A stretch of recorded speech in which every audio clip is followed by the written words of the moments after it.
going on there, guys? We back with another one, and we got Draymond Green on Patrick Beverley's podcast, and he finally spoke on the Jordan Poole thing, and it was direct. You know what I'm saying? As far as them speaking on it before, they kind of tried to keep it under the wraps, but now you have Jordan Poole shipped out. You got CP3 coming in, and Jordan Poole was asked about it recently, and he didn't really have much to say about it. He kind of just ignored it, and we're going to play that. We got Jordan Poole's dad actually responding to what Draymond said today when he broke it down, and he even offered to meet Draymond somewhere to throw hands, man. So we're going to look at that too. But Draymond was basically saying that this thing happened over time, and he said that what Cameron said, while the dialogue of what was said wasn't true, him saying inappropriate things to Draymond, that part of it was true. And he says there's certain things you don't say to men, and it happens over time, and it spiraled out of control. And you know, at the time, the way he was feeling with emotional tension so high, he felt like he had to handle Jordan Poole in that way. Let's peep what Draymond said. I'm going to show you what his dad said, and then I'm going to show what Cam said that he's talking about. Let's peep it. On the other side of the Chris Paul acquisition was the fact that you shipped out Jordan Poole, and everybody knows about that circumstance. Even if you look at Cameron, he recently reported a dialogue of what may have happened, what may have been said. First off, how accurate was that? And second of all, how much did that situation color last year for your squad, and how you looked at the success of the squad in retrospect? Hey man, shout out to Killer Cam and Mace. They doing their thing. I think what they're doing. They funny as hell. It's like super entertaining. They so fucking funny. Like, it's hilarious, and I appreciate it. And I enjoy what they're doing. I watch it. It's great. So shout out to them. His dialogue, was like it obviously wasn't accurate, but. Like, you know, we are, like, I don't just hit people. Like, I've been in this league 11 years, I ain't just hit nobody. You know what I'm saying? Like, you know, and so dialogue, you know, happens, and dialogue happens over the course of time. You know what I'm saying? Like, you usually ain't just triggered by something like that fast, you know, to that degree. You know what I'm saying? Like, this is a team, you know what I'm saying? Like, ain't nobody on my team triggering me, you know, in an instant, you know? And so dialogue, of course, happens over time. And, you know, like I said, Cam's stuff wasn't accurate, but, you know, we know stuff that you don't say amongst men, you know what I'm saying? We know, things that you have to stand on. And, you know, I as I've admitted before, I was wrong in the way I handled it, you know, for the situation where we were, you know, and you know, but, you know, there's some I'm a man at the end of the day, I stand on business. This is what Jordan Poole said just a week ago when asked about Draymond. You know, much conversation about Draymond, you know, going back to obviously the preseason incident. Even postseason, they were pretty adamant that they felt like it really impacted what went on last season. What is your just general perspective on how much of an impact the Draymond punch had on last season, and how is it left now with him and them? Yeah, I mean, we're in Washington now. You know, playing with Kuz, great duo. Have you heard from Draymond?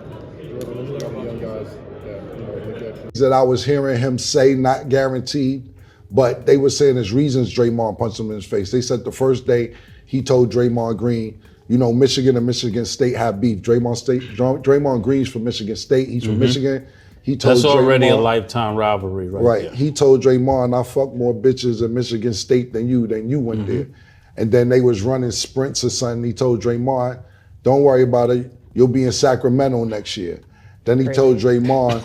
That's crazy. Then he told Draymond, why is your Twitter handle Money Green when you broke and you're not going to get a new contract? And that's the one that broke the camel's back when he ended up punching him in the face. So we had a response here from Jordan Poole's dad. You know, he says that that's some BS. JP was his guy. They were real tight.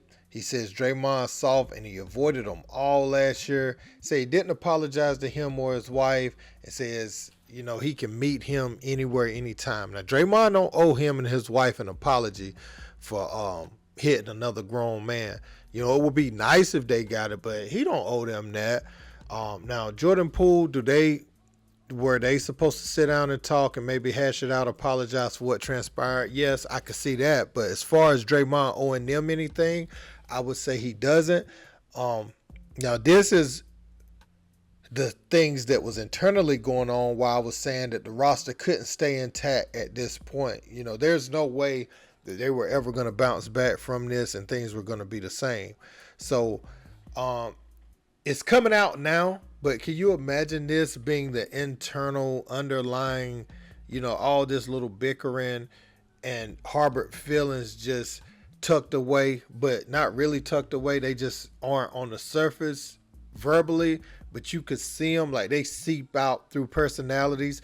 You see, you know, Jordan Poole had to snatch away from him in the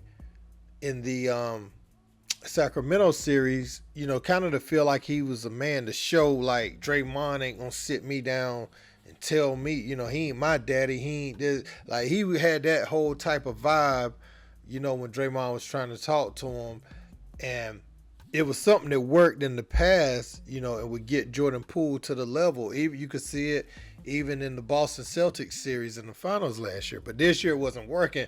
It had the opposite adverse effect, and that's what I said prior to the season, that Draymond's leadership, his demonstrative in-your-face style would have the adverse effect on Jordan Poole. And you saw the complete opposite of what you saw last year, the response to that sort of leadership. And I think a clean start for Jordan Poole is exactly what he needed. And I think, you know, Draymond, the organization choosing Draymond over Poole, it did a lot for Draymond's confidence. I expect Draymond to come back and have a big year for them next year. Maybe not on the offensive end, but look more like Draymond, you know, when they were winning championships a few years ago, you know, not that last one, but even before that, he's going to have like a better offensive year, I feel like.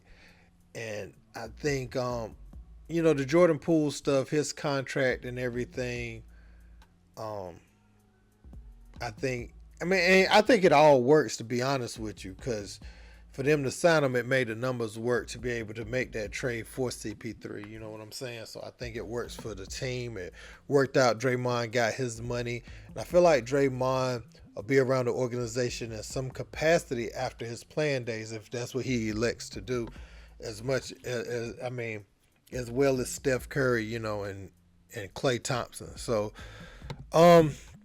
yeah, man, you could see this thing was brewing and it was not fixable. It was other people on YouTube talking about it too. Everybody that I watched from a basketball standpoint was saying the same things. They were saying that this thing wasn't correctable. But I think it is correctable. It's just they weren't able to coexist in the same place. And the thing is, you know, maybe somebody's ego is hurt, but nobody's truly hurt. So these guys are going to be able to maybe talk about this down the road and, you know, realize it was just a moment of embarrassment for Jordan Poole. Nothing too serious. You know what I'm saying? You know, when you get to look at it in its totality, you know what I'm saying? So Jordan Poole's dad, I don't think he needs dad to handle this for him at this point. He's a grown man. If he wanted to meet Draymond somewhere, he could have.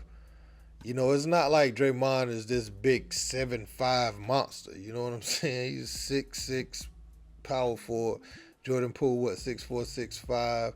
You know, there's a weight difference, but I mean, if he felt that violated, it's not outside of the realm of possibility that he would be able to run up on him and you know, run it back. You know what I'm saying? But if Jordan Poole don't feel like he want to run it back and let bygones be bygones, the dad don't need to do that either, is what I feel like. But let me know what you guys think about this in the comments. Don't forget to like, share, and subscribe. Until next time. Peace.